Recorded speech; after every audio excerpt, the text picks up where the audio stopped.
एक एजीएम, एक वोटिंग और एक लीगल डिस्प्यूट।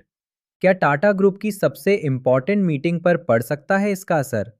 क्या महाराष्ट्र चैरिटी कमिश्नर का एक डिसीजन टाटा सन्स के एजीएम की डायरेक्शन बदल सकता है? क्या चेयरमैन के रीअपॉइंटमेंट पर कोई लीगल इम्पैक्ट आ सकता है?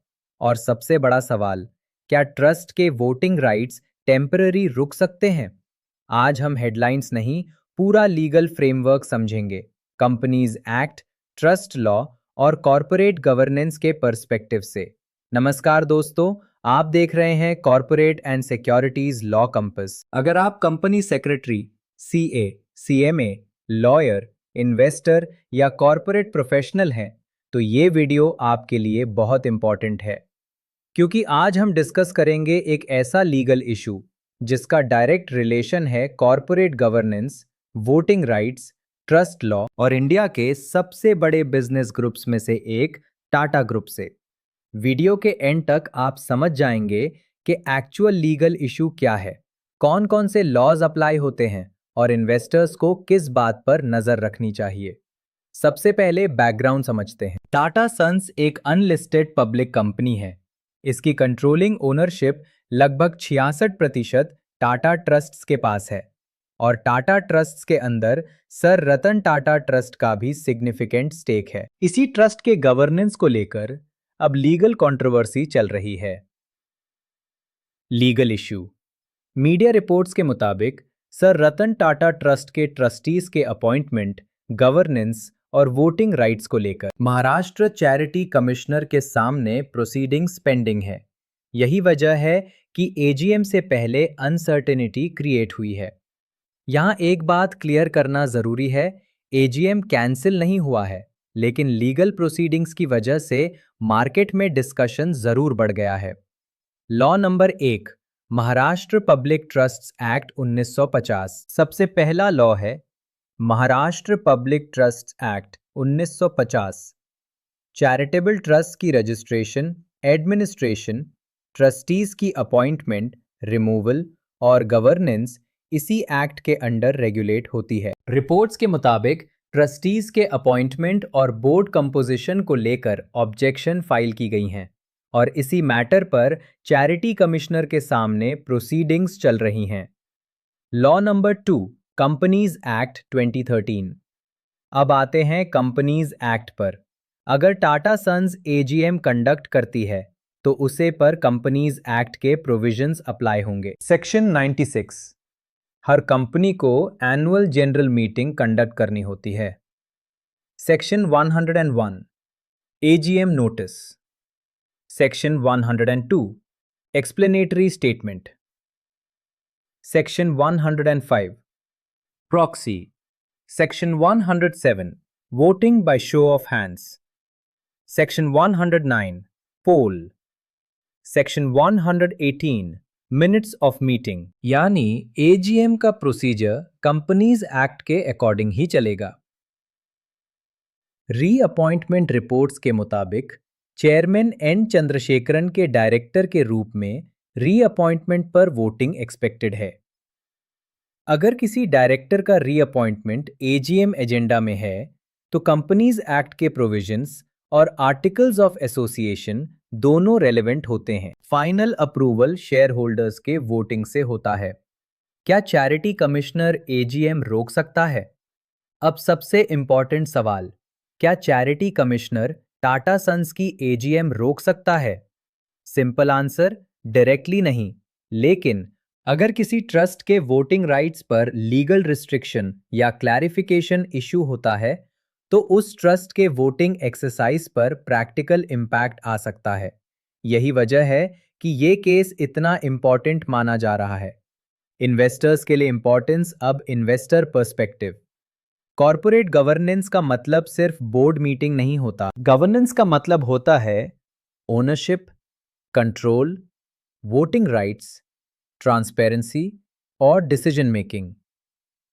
इसलिए जब भी कंट्रोलिंग शेयर होल्डर से रिलेटेड लीगल इशू आता है, मार्केट नेचुरली उसे क्लोजली मॉनिटर करता है। Important legal clarification. यहां एक इंपॉर्टेंट क्लैरिफिकेशन, अभी तक किसी कॉम्पिटेंट अथॉरिटी ने फाइनल ऑर्डर पास नहीं किया है। मैटर लीगल प्रोसेस में है। इसलिए किसी भी पार्टी के फेवर या अगेंस्ट फाइनल कंक्लूजन निकालना सही नहीं होगा। इन्वेस्टर्स को सिर्फ ऑफिशियल डिस्क्लोजर्स और लीगली वेरीफाइड इंफॉर्मेशन पर ही रिलाय करना चाहिए। Biggest retention hook. अब सबसे बड़ा लीगल क्वेश्चन, अगर चैरिटी कमिश्नर का ऑर्डर एजीएम से पहले आ जाता है तो वोटिंग राइट्स पर क्या इफेक्ट होगा? अगर ऑर्डर एजीएम के बाद आता है तो क्या एजीएम के रेजोल्यूशंस चैलेंज किए जा सकते हैं? क्या ट्रस्ट के ट्रस्टीज और बेनिफिशियल ओनरशिप के बीच कोई लीगल डिफरेंस होता है? और कंपनीज एक्ट और महाराष्ट्र पब्लिक ट्रस्ट्स एक्ट के बीच कॉन्फ्लिक्ट होने पर कौन सा लॉ प्रिवेल करेगा? ये सारे प्रैक्टिकल लीगल क्वेश्चंस हम नेक्स्ट वीडियो में रियल प्रोविजंस और जुडिशियल प्रेसिडेंट्स के साथ डिस्कस करेंगे। अगर आप companies act, SEBI regulations, corporate governance, NCLT, supreme court judgments और रियल कॉरपोरेट केसेस को प्रैक्टिकल एग्जाम्पल्स के साथ समझना चाहते हैं तो corporate and securities law compass को सब्सक्राइब जरूर कीजिए। वीडियो पसंद आया हो तो लाइक करिए। कमेंट करके बताइए कि आपके हिसाब से इस लीगल डिस्प्यूट का एजीएम पर कितना इम्पैक्ट हो सकता है। मैं मिलता हूं आपसे अगले वीडियो में। जय Hind.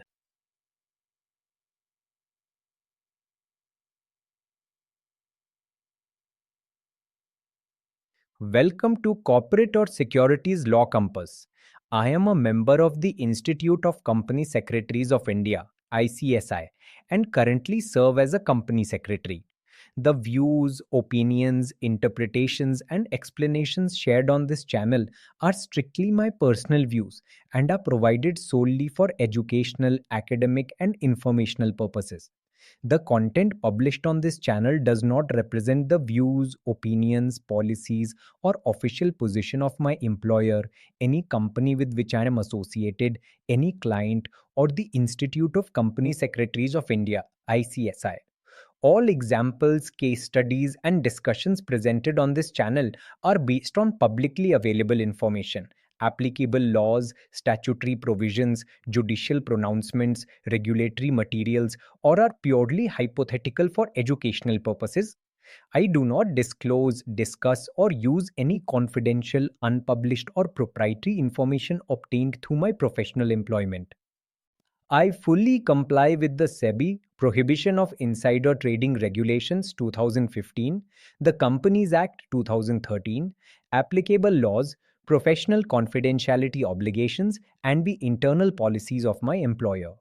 Nothing contained in this channel should be interpreted as the communication, disclosure, or use of unpublished price sensitive information, UPSI, or any information that may violate insider trading laws or other legal obligations. This channel does not provide legal, tax, investment, financial, accounting, or any other professional advice. The content is intended solely for educational and informational purposes. Viewers should consult qualified professionals before making any legal, business, compliance, taxation, accounting, or investment decisions. Although every reasonable effort has been made to ensure the accuracy and reliability of the information presented, laws, rules, regulations, circulars, and judicial interpretations are subject to amendment and change. Accordingly, neither the presenter nor this channel shall be responsible or liable for any loss, damage, liability, or consequences arising from the use of or reliance upon the information provided. All company names, trademarks, logos, and brands belong to their respective owners and are used only for educational, news reporting, review, and commentary purposes. Sarvadhikar, Copyright, Corporate and Securities Law Compass, Navigating Law with Clarity. All rights reserved. By accessing or viewing this channel, you acknowledge that you have read, understood, and agreed to the terms of this disclaimer.